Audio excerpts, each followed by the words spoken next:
What's up, everybody? Got this 9th gen up today on the dyno, all the way from Minnesota. So I just popped the hood. I didn't look into it too much.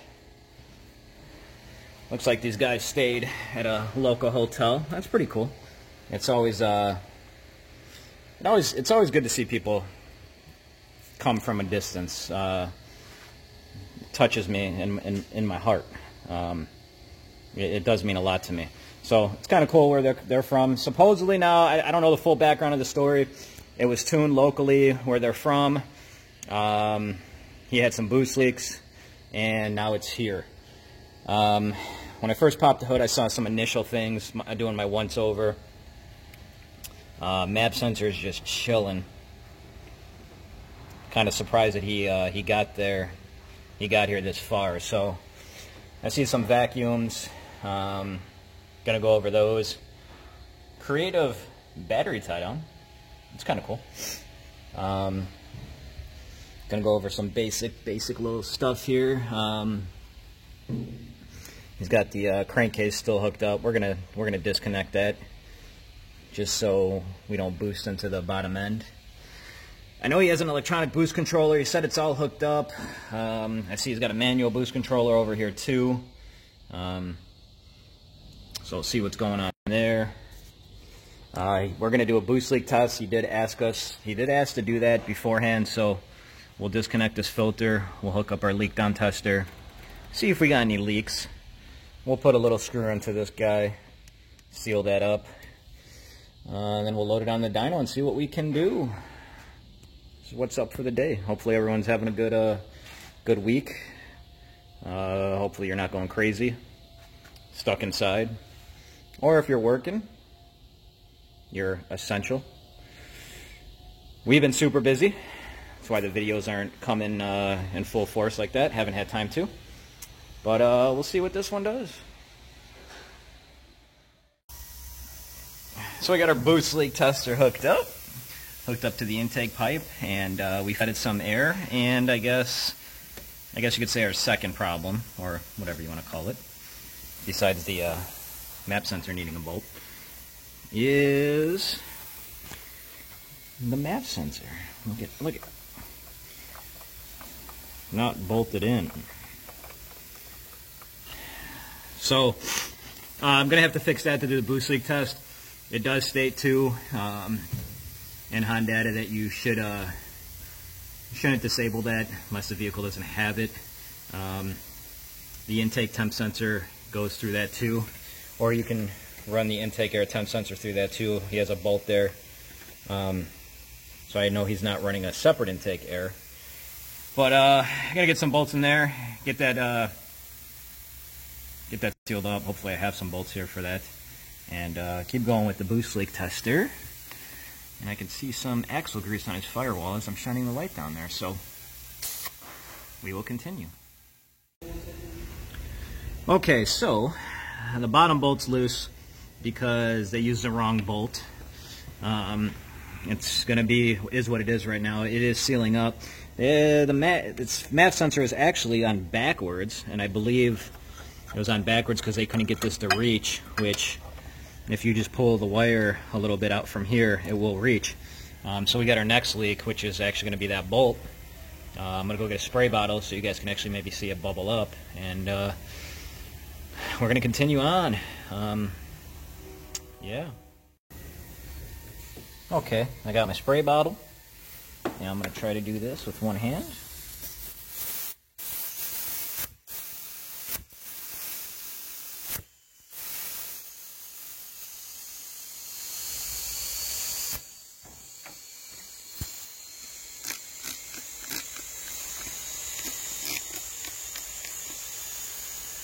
You can see it bubbling. I need a little bit more soap. So yeah, now I got to try to figure out how to fix that, and we will keep on going and going and going. Okay, so I made a little block off plate really quick. Threw some RTV on it. Got a little bit on the pipe right there. Clean that up. I had an IAT sensor brand new. but this was going to be a little bit cheaper option. I had another IAT used one that I was trying to take off, but the bolts won't come off. The hole on the piping actually will not, it's not large enough. So, and then they put the bolt in it, so the threads are messed up, so I can't stick the correct NPT fitting in there. Not sure where I put the bolt that they had. But yeah, so the bolt that they stuck in there was leaking. I got that fixed. I got a new bolt, new screw, the right screw in there. It's holding boost now, better than it was.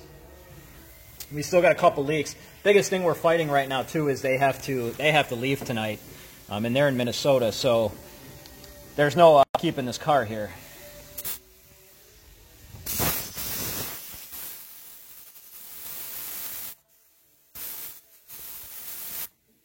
So we got a couple little leaks still.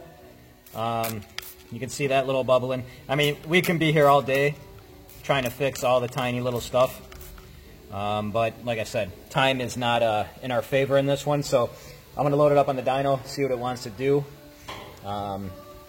Disconnect this little crankcase hose. We'll just leave it open for now. Let it breathe.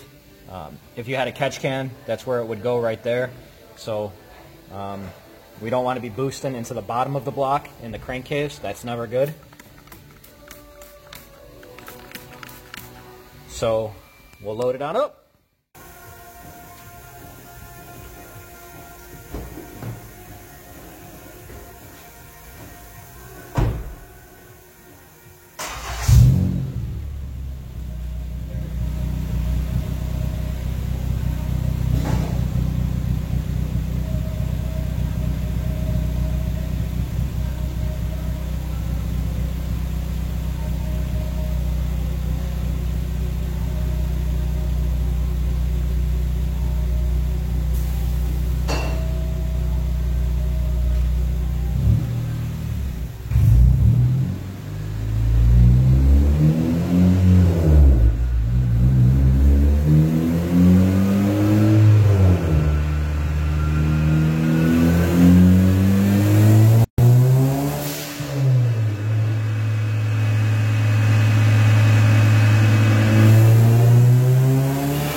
So I'm inside the car, as you can tell.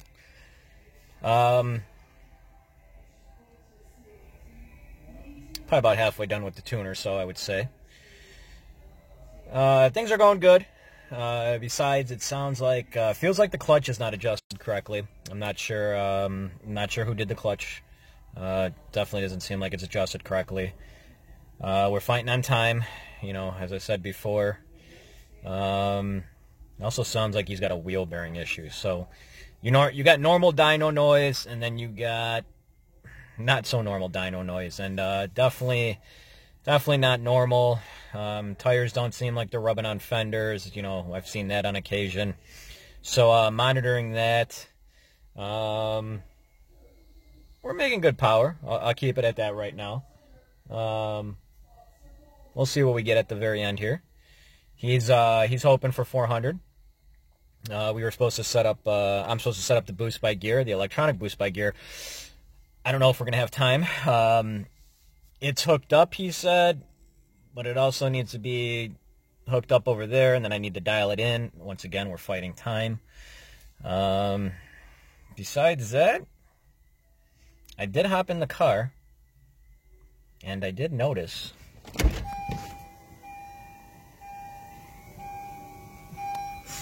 those are chicken nuggets. Hopefully they're somewhat fresh chicken nuggets. Hopefully they're not old. It is what it is.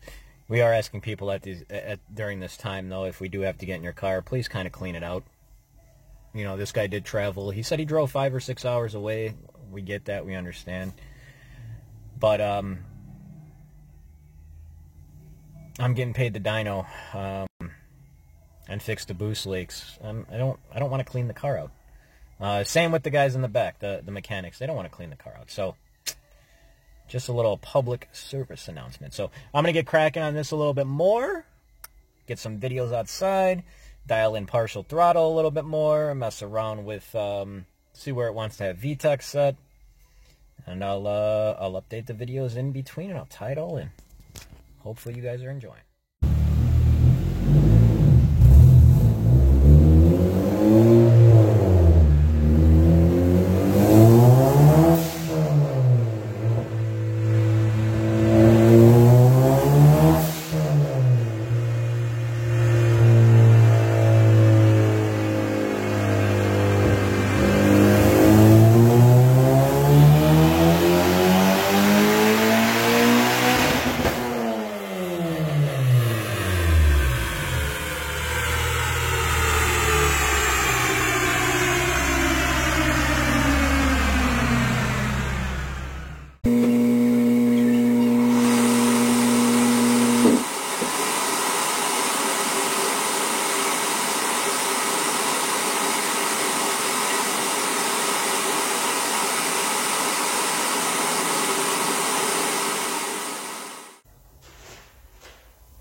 So that's what we got. 315, 395. And I had to back it down because I wanted to start running lean at the top. The duty cycle is pretty much maxed out to where I'd like it. Duty cycle was close to 90%. Actually, I think it was 90% or 91%. You don't want to be too high. You don't want to be on the edge of where that injector can no longer handle the amount of fuel, because then you're going to have some issues. So overall, he's got some stuff to fix. As I try to throw the phone number in there. He's got some stuff to fix, I told him. He was having some abnormal counts of knock, and I don't think it was phantom knock, so I told him to look into that too. The injectors he had in the car, I'm not a huge fan of. Seen them before, seemed to have issues, so I told him to do that. Fix some of the vacuum stuff that I couldn't. Once again, time was not on our side. He had to go home. He's got a 5 or 6 hour drive home. So overall, no return system. $395, 90% duty. I'm happy with it. Hopefully he's happy with it. That's the other thing too. If you watch my videos over and over and over again, you know, dyno's just a tool. It's easy to trick and mess around with the dyno numbers. He wanted 400. This is what he got. You know, I play it fair. I'm 100%. I don't mess with the dyno numbers at all. I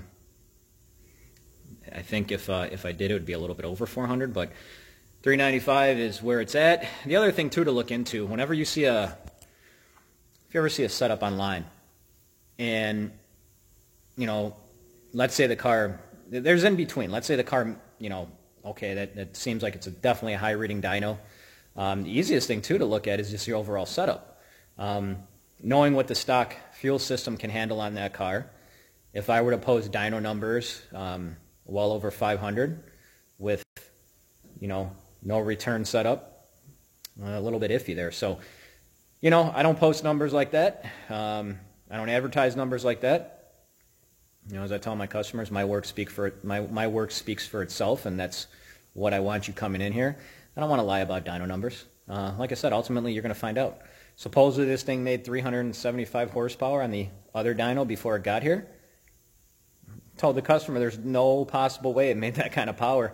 I asked him, hey, did you see it on the dyno before, on the other shop's dyno? He said no. So, you know, I told him I would question some stuff. That map sensor not being bolted in, you know, there's no way you're making power on that. So I don't know. I don't know the circumstance. As I told the customer too, I just put it out there. I present what's in front of me, what I can physically see, and you know, you can use it at that. So, as I always say, hopefully these are informative. Hopefully you're having fun. You got questions, comment down below, shoot us a message, call us, even though our phones have been off the hook with how busy we have been. So we're probably going to tell you to message us. That's about it, guys. Have a good night. Take care.